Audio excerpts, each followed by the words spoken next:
가 일어나 예수를 시험하여 이르되 선생님 내가 무엇을 하여야 영생을 얻으리이까? 예수께서 이르시되 율법에 무엇이라 기록되었으며 내가 어떻게 읽느냐? 대답하여 이르되 내 마음을 다하여 목숨을 다하며 힘을 다하며 뜻을 다하여 주 너의 하나님을 사랑하고 또한 내 이웃을 내 자신과 같이 사랑하라 하였나이다. 예수께서 이르시되 내 대답이 옳도다. 이를 행하라. 그러면 살리라 하시니 그 사람이 자기를 옳게 보이려고 예수께 여짜오되 그러면 내 이웃이 누구니까? 예수께서 대답하여 이르시되 어떤 사람이 예루살렘에서 여리고로 내려가다가 강도를 만나매 강도들이 그 옷을 벗기고 때려 거의 죽은 것을 버리고 갔더라. 마침 한 제사장이 그 길로 내려가다가 그를 보고 피하여 지나가고 또 이와 같이 한 레위인도 그곳에 내려가 그를 보고 피하여 지나가되 어떤 사마리아 사람은 여행하는 중 거기 이르러 그를 보고 불쌍히 여겨 가까이 가서 기름과 포도주를 그 상처에 붓고 싸매고 자기 짐승에 태워 주막으로 데리고 가서 돌보아 주니라. 그 이튿날 그가 주막 주인에게 데나리온 2를 내어주며 이르되 이 사람을 돌보아 주라. 비용이 더 들면 내가 돌아올 때에 갚으리라 하였으니 내 생각에는 이 세 사람 중에 누가 강도 만나는 자의 이웃이 되겠느냐? 같이 이르되 자비를 베푼 자니이다. 예수께서 이르시되 가서 너도 이와 같이 하라 하시니라. 아멘. 자, 우리 옆에 계신 분하고 인사 한번 하죠. 잘 오셨습니다. 잘 오셨습니다. 축복합니다. 사마리아인이 먼 거리를 여행하는 중 있었던 일입니다. 이 사마리아인이 예루살렘에서 여리고를 향하여 가던 중에 강도 만난 자를 목격합니다. 그냥 멀리서 보아도 그 강도 만난 자의 상태가 여간 심각한 게 아니었습니다. 잠시 지켜보는 동안 그 강도 만난 사람 옆을 여러 사람들이 지나다녔어요. 그 중에는 제사장도 있었고 레위인도 그 중에는 있었습니다. 이 사람들은 나름대로 사회에서 지위와 명성과 인품을 인정받는 그런 사람들이었습니다. 그런데 이 사람들은 거리에서 강도를 만나서 거반 죽게 된 사람을 보고 모른 척 외면하고 그냥 지나가 버렸어요. 여러분, 강도 만난 자가 있다고 하는 것은 그 주변에 아직 강도가 있을 수 있는 가능성이 있다는 것이잖아요. 하지만 이를 지켜보던 사마리아인은 자기가 여행하면서 타고 갔던 그 나귀에 이 강도 만난 사람을 태우고 자신은 내려서 걸어서 이 불쌍한 사람을, 강도 만난 사람을 돕습니다. 그런데 사실 그 강도 만난 위험에 처해 있는 사람을 불쌍히 여길 필요가 없습니다. 왜냐하면 강도 만난 자는 유대인이에요. 이 유대인은 이 당시에 이 사마리아 사람들을 바라볼 때에 인간 취급을 하지 않았어요. 아주 부정하게 여겼고 더럽고 추악하고 아주 쓰레기 같은 그런 인간들로 여기고 있었기 때문이에요.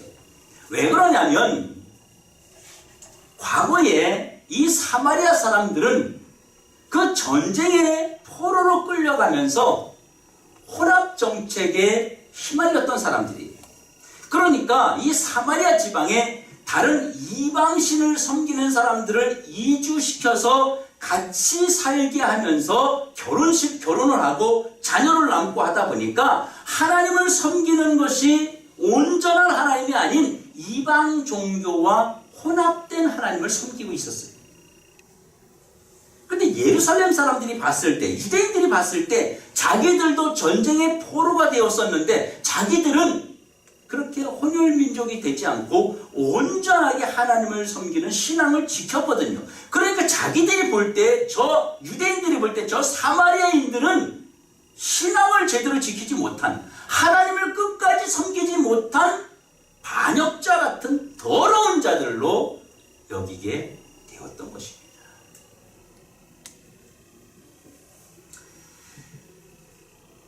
이 사람은 불쌍히 여겨봤자 아무런 도움이 안 됩니다. 왜냐하면 유대인들조차도 자기 동족을, 강도 만난 사람을 모른 척하고 그냥 지나가 버렸기 때문에 오히려 이 강도 만난 유대인이 치료받고 제정신을 차리고 건강을 회복하고 깨어난 다음에는 이 사마리아인에게 네가 왜 나를 도와줬느냐? 라고 욕을 먹을 수 있습니다. 당시에는 죽으면서까지도 사마리아인의 도움을 받았다고 하는 것을 아주 수치스럽게 여기는 사람들이었기 때문에 그래요. 잘해주고 도와주고 욕을 먹을 수 있는 그런 사람입니다. 잘못하면 봉변을 당할 것입니다. 사람들은요, 이 당시에 걸어가면서 여행을 하면서도 사마리아 지방을 통과해서 지나가면 가까운 거리인데 일부러 사마리아를 통과하지 않고 멀리 시간이 걸리더라도 사마리아 지방을 피해서 멀리 돌아서 여행을 하던 그런 사람들이었습니다. 여러분, 조금 전에 강도 만난 사람은요, 유대인이고 그 옆을 지나간 제사장과 레인 역시 유대인이었어요. 같은 동족들도 그를 도와주지 않는데 그저 이방인 취급받는, 그 쓰레기 취급받는 사마리아인이 굳이 그 강도 만난 유대인을 도와줄 필요가 있느냐는 것입니다. 그런데 특별히 강도 만난 사람 곁을 지나간 제사장은요, 마땅히 이 사람을 불쌍히 여길 의무와 책임이 있는 사람이에요. 그런데 그냥 모른 척하고 지나갔어요. 뿐만 아니라 레인은 어떻습니까?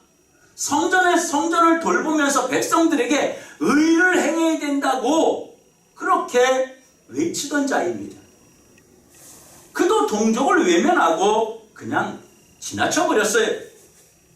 사마리아인은 모든 사람에게 멸시당하고 개취금을 당했던 사람이 자기 동족도 외면한 그런 사람을 불쌍히 여길 필요가 전혀 없습니다. 여러분이 길거리에서 어떤 부모와 자식이 있는데 부모가 자식을 그냥 뭐 그렇게 대수롭게 생각하지 않는데 내가 나서가지고 막 그 아이 입에다가 밥을 떠내게 주고 그럴 필요가 있습니까? 전혀 그럴 필요가 없습니다.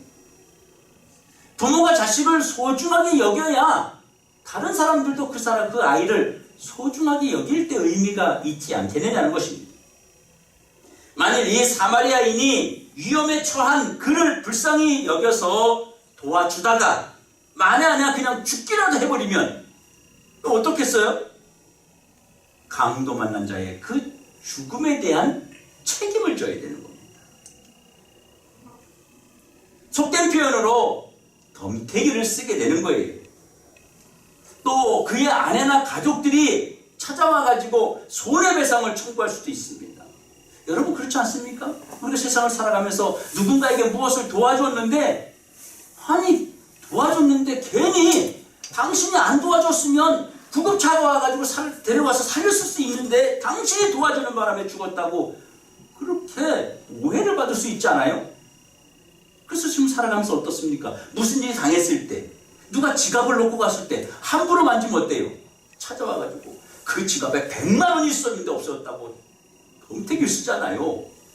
지금은 사람들이 다 남 도와주는 것도 함부로 도와주지 않고 누군가 무엇을 주인을 찾아주는 것도 아주 조심스러운 시대에 살아가고 있습니다.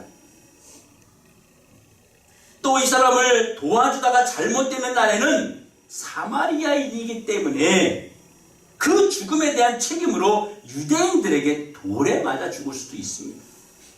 그뿐 아니라 만일 이 강도짓을 한 자들이 그를 불쌍히 여기는 것을, 그 모습을 보았다면 어떻게 하겠어요? 그 강도가 어떻게 하겠어요? 이 사마리아인뿐만 아니라 강도 만난 자도 둘 다 더 큰 위험에 처할 수가 있습니다. 이런 경우는요, 빨리 그 위험의 장소를 벗어나는 게 상책입니다.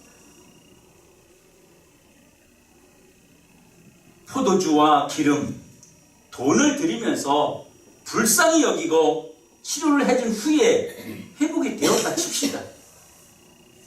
그러면 그동안 들어간 비용을 돌려받을 방법이 있습니까? 아니, 치료해줬더니 이 사람이 나보다 더 가난해. 줄 게 없어. 갚을 수가 없어. 그러면 그동안 내가 들어간 모든 비용은 보장을 받을 수가 없는 것입니다. 그래서 강도 만난 자를 불쌍히 여길 필요가 없습니다. 이 사마리아인은 지금 쓸데없는 짓을 하고 있는 거예요. 남의 일에 너무 간섭하고 있는 거나 마찬가지예요. 오늘 본문에 이 이야기는 예수님의 의도적인 말씀입니다. 다시 말하면 어떠한 목적을 가지고 하신 말씀이라는 얘기예요. 예수님께 영생에 대해 의문점을 가진 율법 교사가, 예수님은 이 사마리아인을 거울처럼 보고 지금 계시는 것입니다. 이 율법사는 자신의 행위가 의롭다고 여기며 자신의 그 삶이 의롭다고 여기며 과시하려고 예수님에게 질문을 던졌던 거예요.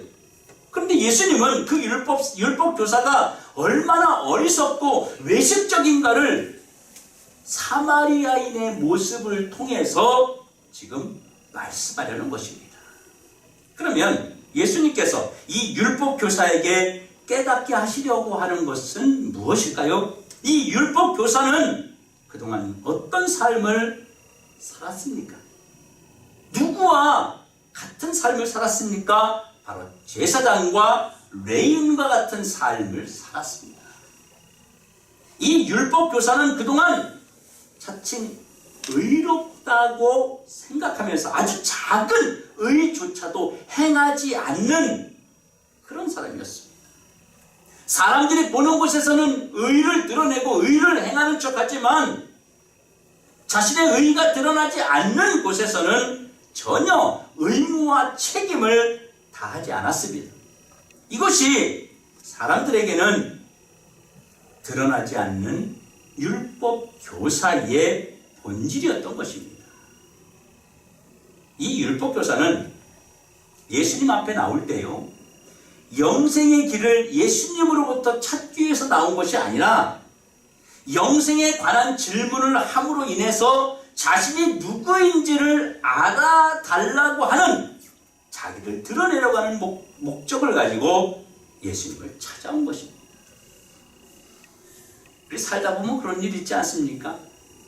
나의 의로운 어떤 일을 드러내기 위해서 남에게 질문을 던질 때가 있습니다. 저는 그럴 때가 가끔 있었는데 여러분들은 없으신가 봐요. 나의 어떤 선한 행위를 드러내기 위해서 말을 꺼내기 시작하는 거예요. 아, 옛날에 말이야 이러면서 다른 이야기를 하면서 자기의 의를 드러내고 싶어 하는 그런 모습 말입니다. 그래서 율법 교사가 자칭 자신을 의로운 사람이라고 여기므로 영생은 자신에게 마땅히 주어져야 할 것이다 이렇게 여기며 자랑하듯이 예수님에게 물어본 것이에요. 하지만 예수님의 눈에는 전혀 영생을 얻을 자의 모습이 아니었던 것이에요. 예수님은 그는 말씀을 이해할 뿐 아니라 전혀 행하지 아니함을 사마리아인을 통해서 말씀하신 거예요. 말씀을 알긴 아는데 머릿속에 있긴 있는데 그것을 행하지 않는 것을 지적하신 것입니다. 영생을 얻는 자, 즉 하나님의 자녀들은 하나님을 사랑하는 만큼 그 사랑을 세상에 보여주어야 할 자들이 하나님의 자녀들인 것입니다. 사마리아인은 강도 만난 자를 사랑하는 마음으로 불쌍히 여겼고 혹시나 당할 봉변이나 자신의 물질적 손해, 시간적 손해, 그리고 자신이 강도였다고 오해를, 누명을 받을 그런 주변의 환경을 전혀 의식하지 않고 강도 만난 자에게 다가갔던 것입니다. 강도 만난 자를 도와주고 그 후에 찾아올 결과를 무시하고 자신의 전부를 들여서 불쌍히 여기고 그리고 진심으로 사랑함을 나타냈습니다.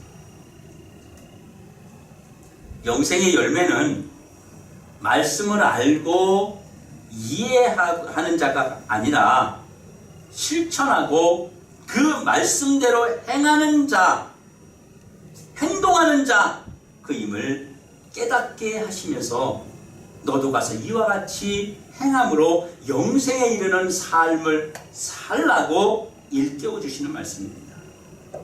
지금 이 율법교사를 예수님은 정죄하고 미워하고 저주하는 것이 아니라 그를 일깨워서 영생을 받을 수 있는, 영생의 축복을 누릴 수 있는 사람이 되기를 소망하는 마음에서 예수님은 이 말씀을 하신 것이지 결코 그를 저주하고 그를 미워하고 그를 얕잡아 보기 위해서 하신 말씀이 아니라는 것입니다.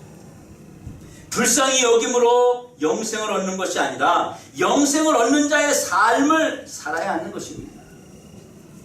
주님이 내가 그렇게 성경을 많이 알고 지식을 많이 가졌고 사람들에게 존경을 받지만 내가 그렇게 부정하고 또 천하게 여기는 이 사마리아인보다 못하다는 말씀을 하고 계신 것입니다. 그러니까 너도 사마리아 사람과 같아야 된다는 것을 말씀하시는 것이 주님이 이 율법교사의 현재 상태 그리고 사마리아인을 등장시킴으로 율법교사로 하여금 깨닫게 하시고 가서 이렇게 살면 너도 영생을 얻을 수 있다. 그리고 큰 하나님의 자녀가 된다. 이것을 말씀하시기 위해서입니다. 사랑하는 성도 여러분, 그러면 오늘 우리는 어떤 삶을 살고 있습니까? 어떤 사람은 율법교사처럼 살고 있습니다. 율법교사처럼 사는 삶은 첫 번째, 성경에 대한 지식이 아주 풍부한 사람들이에요. 목회자를 말할 수도 있겠지만 성경에 대해서 모르는 것이 없을 정도로 아주 풍부합니다. 그래서 성경을 아주 깊이 있는 부분까지 막 이야기하는 사람들이 있어요. 그래서 그 지식을 자기가 알고 있는 그 지식을 아주 맹신하다시피 그렇게 따릅니다. 그래서 저 사람이 어디서 저렇게 저런 지식들을 가지고 왔나 보니까 인터넷에서 가지고 온 거예요. 여러분, 성경에 대한 지식은 어디서 갖고 와야 돼요? 성경에서 가지고 와야 되는 거예요. 그런데 다들 어디서 갖고 오느냐? 유튜브에서 가지고 와. 성경은 보지 않고 인터넷에서 가지고 온 정보들을 가지고 그것을 맹신하는 거예요. 잘못된 신학적 사상들이 너무 많은 거예요. 여러분이 유튜브에, 인터넷에 이단들이 올려놓은 잘못된 정보가 얼마나 많은지 아십니까? 잘못된 성경관, 잘못된 신앙관을 가지고 있는 목회자들이 올린 것들도 얼마나 많은지 아십니까? 자, 지난주에 말씀드렸죠. 요한계시록을 설교하면서 요한계시록을 막 공포의 대상으로 욱박지르듯이 성도들을 아주 막 귀를 쥐잡듯이 그냥, 그거는 하나님이 원하는 뜻이 전혀 아닌 겁니다. 믿는 사람들에게는 어때? 그게 두려움이 아니라 소망이에요, 소망. 그걸 맹신해가지고 막 그게 전부인 것처럼 막 어디 듣고 와가지고 막 침을 튀기면서 막 남의 얘기 듣지 않고 막 그런 사람들도 그런 걸 쓰고 뭐라냐면 유튜브 신학이라 그럽니다. 신학 공부를 유튜브에서 한 거예요. 여러분, 핸드폰에 카카오톡 문자 메시지 많이 오죠. 문자가 막 와요, 내용이. 그럼 막 내용을 읽어보면 그 4년 전에 내가 봤던 내용인데 지금 막 돌고 있는 거야. 근데 그거는 이미 거짓말로 다 판정이 났고 법적으로도 다 모든 게 끝난 건데 이 사람은 지금 본 거야 이거를. 그래서 막 퍼다 날라요. 자기한테 오니까 타이틀 보니까 괜찮은 것 같아. 신앙적인 것 같아. 그러니까 또 막 보내. 근데 내가 전화해서 물어보지. 이거 봤어요? 그랬더니 아니요 안 봤어요 자기도. 자기도 뭔 내용인지 모른대. 그냥 막 퍼 나르는 거야. 카톡 내용 많이 오는 거 있잖아요. 이거 끝난 지가 오래됐어요 이거. 그럼 그래요? 이제 그러는 거죠. 여러분들도 혹시 그렇지 않습니까? 우리가 바로 그런 성경적 잘못된 지식을 우리가 습득하고 그냥 그대로 맹신하며 살아갑니다. 우리가 보는 것이 다가 아니고 듣는 것이 다가 아니에요. 성경의 지식은 성경에서 와야 되는 거예요. 성경을 읽지 않으면서 다른 데서 자꾸 가져오려고 하니까 우리 신앙에 문제가 생기는, 이래서 율법 교사와 같은 삶을 살게 된다고 하는 것입니다. 두 번째, 또 하나는 하나님의 뜻을 잘 알고 있다고 스스로 자부하는 거예요. 왜 이렇게 자부하느냐면 내가 그동안 오랜 동안 신앙생활을 했기 때문이에요. 내가 장로고 권사고 집사고 자신의 경력이나 신앙적 경력이나 직분 생활을 오래 했고 그 오랫동안 쌓아온 교회 안팎의 그 경험들을 가지고 체험들을 가지고 이것을 내세우면서 자신이 제법 하나님에 대해서 잘 아는 것처럼 생각한다는 거예요. 전 목사도 조심해야 될 부분입니다. 하나님을 성도들보다 더 잘 아는 것처럼 그렇게 착각할 수 있어요.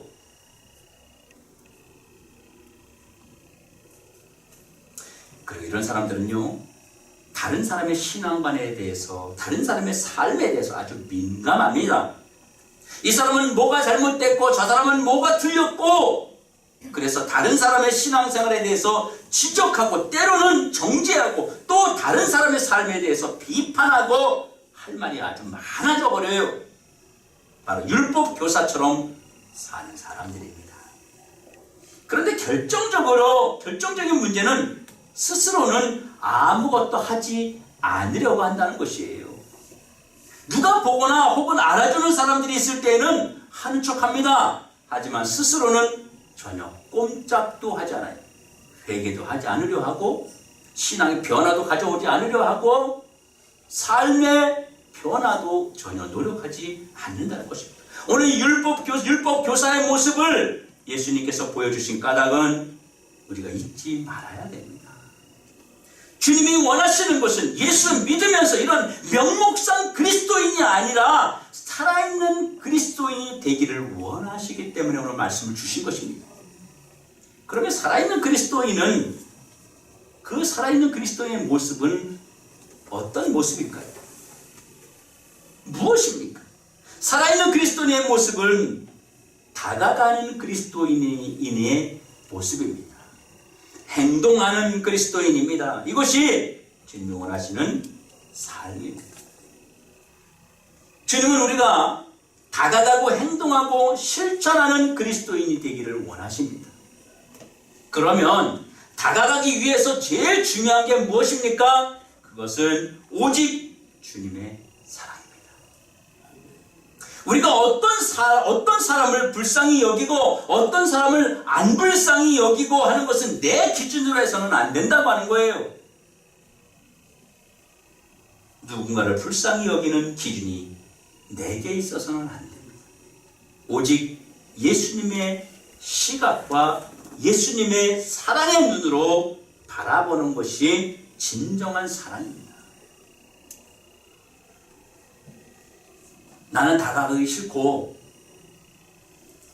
나는 마주치기 싫고, 나는 손잡기 싫지만 주님의 사랑이 나를 강권했으면 주님의 사랑이 내 안에 움직이면서 다가가고 만나고 손잡으라는 것입니다. 이게 사랑이에요. 우리가 신앙생활하면서 우리 현실에서 나타나고 우리가 행해야 되는 사랑이 이겁니다. 여러분, 살다 보면, 우리 신앙생활 하다 보면 이 마음에 안 드는 사람이 있어요. 꼴 보기 싫은 사람이 있고 눈에 가시 같은 사람이 있어요. 근데 한 번 거슬리잖아요. 근데 계속 거슬려. 그렇지 않아요? 그렇다 그럴 수도 없고, 그렇죠? 그렇다 표현하면 그렇구나 할까봐. 아니 한 번 거슬리냐? 그럼 계속 그 사람 거슬려요. 그래서 앉을 때도 앞에 안 앉고 대각선으로 앉습니다. 저쪽 자리쯤 앉아요. 말을 대들으면 안 섞으려고. 근데 주님의 시각으로 보면요, 찾아가는 자예요. 손 잡아주는 자예요. 마주치는 자예요. 그걸 주님이 원하시는 겁니다. 오늘 사마리아인이 찾아가고 만졌고 베풀었고 다가갔습니다. 그 사랑을 주님은 원하신다는 것입니다. 다가가고 행동하는 그리스도인이 되려면 말로만 해서는 안 되는 것입니다. 필요한 것들을 나누고 베풀어야 됩니다. 말로만 하는 사랑, 현수막에 걸어놓는 사랑, 슬로건을 앞세우는 사랑, 그런 사랑, 이것은 중요하지 않습니다. 이것은 여러분 필요 없습니다. 진정한 사랑은 포도주를 내놓는 것입니다. 내 기름을 내놓는 것입니다. 물질을 내놓는 것입니다. 그리고 자신이 타고 온 나귀를 내놓는 것입니다. 이것이 진정한 사랑입니다. 말로만 하는 사랑, 여러분 누구 못합니까? 누구 못해요? 배고픈데 배고프니? 아이고 어쩌니 그래, 집에 밥 먹어라. 여러분 나도 해 이걸. 아이고 춥겠다, 야 이거 집에 가서 옷 입어라 빨리. 이건 나도 합니다. 배고프니? 밥 사줄게. 너 추우니? 내 옷 좀 입어라. 해주는 게 사랑 아니겠습니까? 목사님한테 맨날 목사님 은혜 받았어요. 정말 좋아. 맨날 말로만 필요 없다니까. 밥 한번 사줘봐. 그게 더 온다니까 마음이. 여러분 안 그렇겠어요? 행동하는 삶을 말하는 겁니다. 주님은 행동하고 움직이는 사랑을 말씀하시는 것입니다. 예수님의 가르침은요, 예수님의 사랑으로 다가가는 자에게 관심이 있으십니다. 지나가는 제사장, 지나가는 레인에게는 주님은 관심이 없으세요. 그냥 지나가 버렸어요. 주님의 관심은 주님의 사랑을 가지고 다가가는 그 사마리아인에게 예수님은 관심이 있으십니다. 우리가 다가가면 예수님도 다가오십니다. 내가 다가가면 예수님도 다가오십니다. 그게 주님이 원하시는 사랑이에요. 내가 가면 주님이 오십니다. 내가 안 가면 주님도 안 오십니다. 다가가는 사랑은 나눔을 실천하는 사랑입니다. 다가가는 사랑은 내게 있는 것을 나누는 사랑으로 다가가는 것입니다. 다가가는 사랑에는 여러분 조건이 없어요. 결과를 생각하지 말아야 돼요. 결과를 잊어버려야 됩니다. 기브 앤 테이크가 아니에요. 내가 지난번에 이거 내 너한테 줬는데 쟤는 저 갖고 있는 거 2개 있으면서도 난 안 줘. 이런 마음 있잖아요. 그런 거 생각하지 말아야 돼요. 그냥 기브 앤 테이크가 아니라 주님의 사랑으로 주면 주님이 여러분을 기억하십니다. 여러분의 삶에 관심을 가지십니다. 여러분 그 교회에서도 가끔 나눔 행사들을 합니다. 그냥 나눔을 할 때 교회 위주에서 나눠주는 게 아니라 받는 사람 위주에서 나눠줘야 돼요. 우리 교회에 이번에 뭐가 많이 생겼어. 그러니까 그거 나눠주는 게 아니라 정말 필요한 게 뭔지를 생각해서 그 필요를 채워줘야 나누는 거 아니겠어요?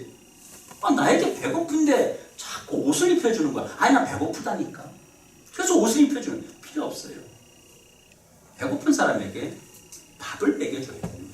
추운 사람에게 옷을 입혀줘야 되는 거예요.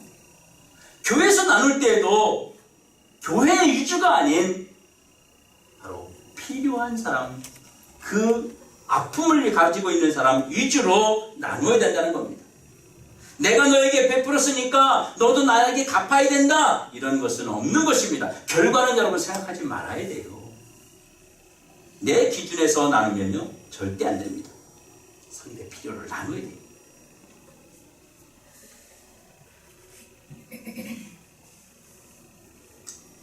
여러분 그리고 저도 하기 힘든 거지만 한 번 하지 말고 계속해야 됩니다. 근데 이거 참 저도 사실 안 돼. 이 말을 제가 설교 원문에서 뺐거든요. 왜 내가 안 되니까.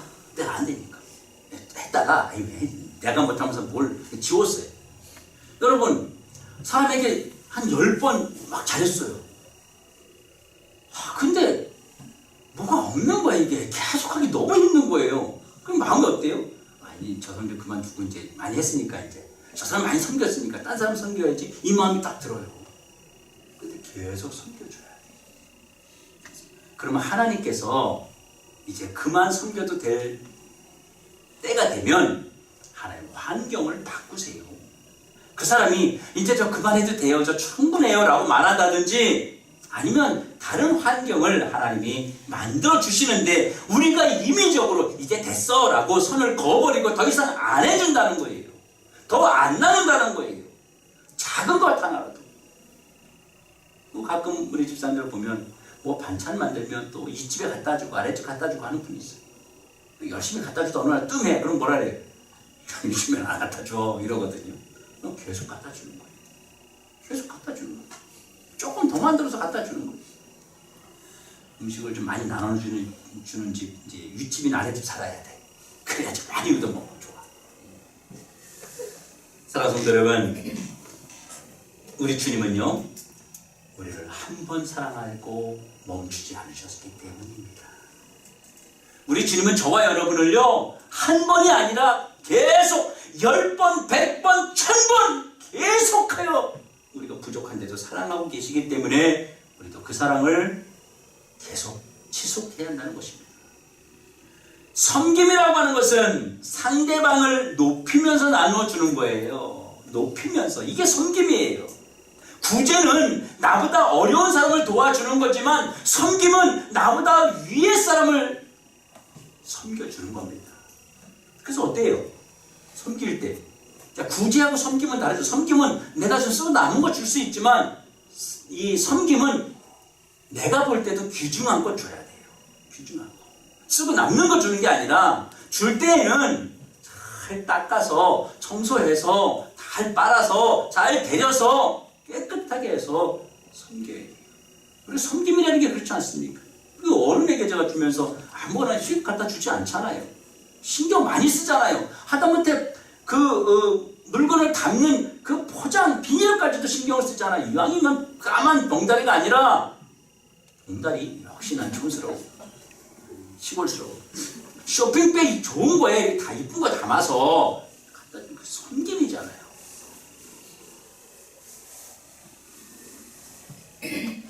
높이면서 나누는 것이 섬깁니다. 하나님께서 이런 사람에게 복을 주십니다. 하나님의 원리는 무엇입니까? 나눈 만큼, 베푼 만큼, 섬긴 만큼 복을 주신다는 거예요. 마가복음 10장 29절 30절에 보면 이렇게 말씀하고 있습니다. 예수께서 이르시되 내가 진실로 너에게 이르노니 나와 복음을 위하여 집이나 형제나 자매나 어머니나 아버지나 자식이나 전토를 벌인 자는 현세에 있어 집과 형제와 자매와 어머니와 자식과 전토를 100배나 받되 박해를 겸하여 받고 내세에 영생을 받지 못할 자가 없느니라. 주님을 위하여 버린 자는 현세에 100배나 받지만 이 현세에 또한 핍박과 고난도 함께 한다는 거예요. 그렇지만 그게 뭐예요? 내가 나누면 내 걸 나눴으니까 나에게 어려움이 있지요. 나에게 힘들지요. 두 개 있으면 더 넉넉한데 하나 주고 나니까 하나 가지고 부족하지요. 그런 아픔이 있습니다만은 영생을 받지 못할 자가 없다라고 말씀하고 있는 것입니다. 주님의 이름으로 나누고 베풀고 섬긴 사람 치고 거지가 된 사람이 없어요. 나누고 베풀고 섬기는 사람 치고 거지 된 사람 있어요? 없습니다. 항상 마음의 부자처럼 여유있게 살아가고 가난해지지 않는다고 하는 것입니다. 특별히 차가운 이 겨울이 다가왔습니다. 주님으로부터 받은 사랑을 우리 옆에 있는 교우들과 이웃들에게 나누기를 힘쓰는 우리 저들님께 모든 성도들 다 되셔서 주님의 관심을 많이 받는 우리 모두가 되기를 주의 이름으로 축원합니다. 기도하겠습니다. 사랑의 아버지 하나님, 세상의 관심을 받는 것이 아니라 주님의 관심을 받기를 힘쓰는 자 될 수 있도록 도와주옵소서. 우리의 마음의 중심이 그리스도에게 있게 하여 주시옵시고 나누고 베풀 때에 주님 구제가 아니라 섬기는 마음으로 나누고 베푸는 저희들 되게 하여 주옵소서. 그래서 하나님이 주시는 모든 복을 받아 누리는 우리 저드림의 모든 성도들 되도록 축복하여 주시옵소서. 예수님의 이름으로 기도하옵나이다. 아멘.